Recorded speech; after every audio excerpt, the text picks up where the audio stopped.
La nouvelle saison de l'espace Mandela a débuté jeudi dernier avec Anne Romanoff. Une saison pour laquelle il va falloir bien respecter les gestes barrières mis en place par la municipalité.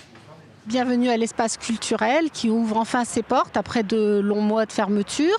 Nous sommes prêts à accueillir le public. L'espace Mandela va enfin retrouver le bruit des rires, des applaudissements. Je tiens à remercier particulièrement ce soir le personnel communal qui est très investi pour aider chaque visiteur, les guider, les accompagner. Et je pense que nous sommes prêts pour passer une très très bonne soirée. Certains d'entre vous n'ont pas pu avoir leur place, malheureusement, parce que nous avons dû annuler de nombreuses places en raison des règles sanitaires. C'est désolant pour tout le monde, mais nous n'avons pas vraiment le choix.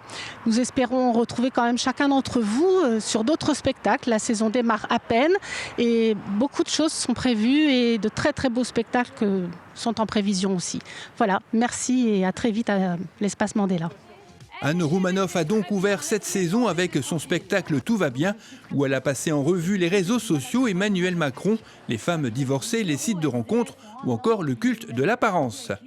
Prochain rendez-vous samedi 26 septembre à 20h30 avec Le Temps des Yéyés, une création originale où des artistes régionaux vont revisiter les chansons de Johnny Hallyday, Sylvie Vartan, Françoise Hardy et bien d'autres encore. C'était un engagement fort du maire Damien Bror lors de la dernière campagne des municipales. Réunir tous les acteurs économiques de la commune périodiquement, eh bien c'est chose faite. Une première réunion s'est tenue lundi dernier à l'espace Mandela avec plus de 70 participants et exposants accueillis par la commission commerce et économie. Le thème de cette première réunion, le coronavirus et son lot de difficultés.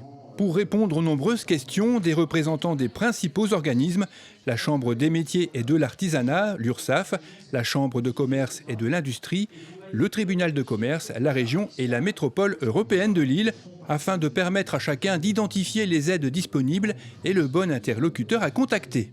Une réunion qui se voulait avant tout optimiste, comme on a pu le vérifier en deuxième partie, avec la présentation de solutions innovantes créées durant la pandémie par 4 entreprises de la commune. DFI a présenté un adhésif antibactérien et antivirus. Deltaneux, une chambre de décontamination très utile en milieu hospitalier. Gastronor a présenté plusieurs dispositifs et notamment un système de nettoyage de verre obtenu par refroidissement à -20 degrés et la société Desk, un écran tactile interactif. Pour conclure la réunion, 2 entreprises ont été mises à l'honneur suite à un concours organisé par la commission commerce et économie. Le concours en fait était annoncé sur l'invitation en même temps.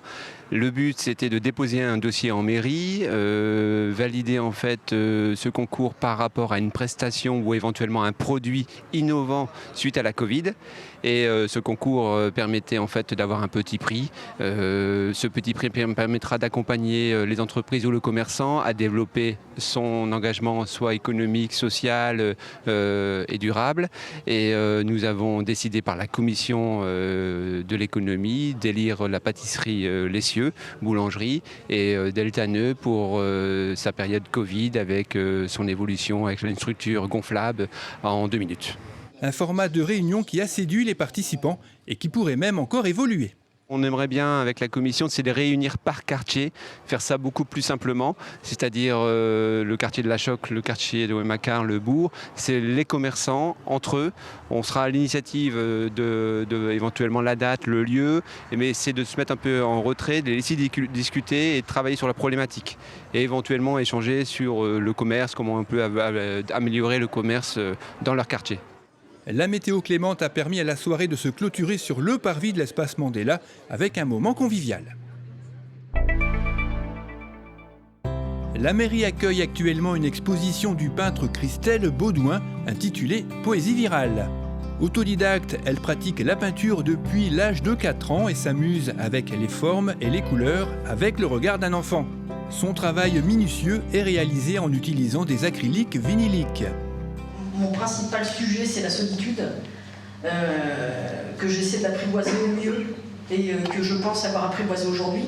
Alors malgré certains tableaux foisonnants de détails, dedans se retrouve toujours cette notion de solitude qui est comblée effectivement par l'attrait de la couleur, par l'attrait du graphisme. Le message que je voudrais juste faire passer, moi, c'est pas très compliqué, enfin si, c'est très compliqué en même temps, mais c'est que j'essaie de ne pas mentir dans mon travail. Donc j'essaie d'être la plus transparente dans ce que je produis. Et j'essaie de peindre vraiment les émotions que je ressens sur le moment. Donc effectivement, il y a des fois beaucoup de nostalgie, beaucoup d'émotions sur le travail, mais elles sortent comme ça et je ne cherche pas à les manipuler. Dans toutes ces tranches de tableau, c'est à chaque fois une petite étape de ma vie qui a été franchie.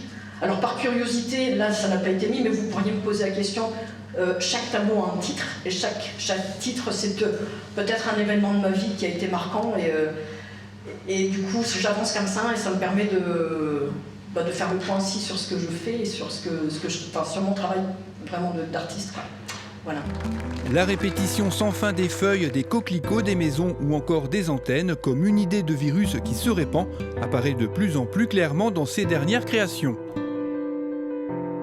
Cette exposition est à voir jusqu'au 31 octobre à l'espace Mandela et à la mairie, aux heures d'ouverture.